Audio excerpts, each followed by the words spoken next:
سيداتي وسادتي، مساء الخير. أهلا بكم في حلقة جديدة من برنامج جولة الكاميرا. الشعب اللي احنا عايزين نشوفه شعب الإسكيمو، وده بقاله 2000 سنة في المناطق القطبية الشمالية من أوروبا وأمريكا وروسيا.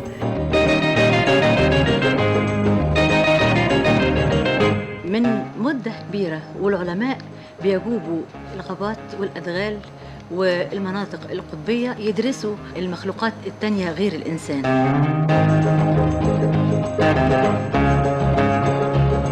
الليلة إن شاء الله عايزين نشوف حدوتة وحكاية. دايما الهنود الحمر في أقصى شمال أمريكا الشمالية يحبوا يحكوها قوي، وهم بيوقدوا نيران معسكراتهم ويقعدوا حوالين هذه النيران ويحكوا الحدوتة مرة واثنين وثلاثة.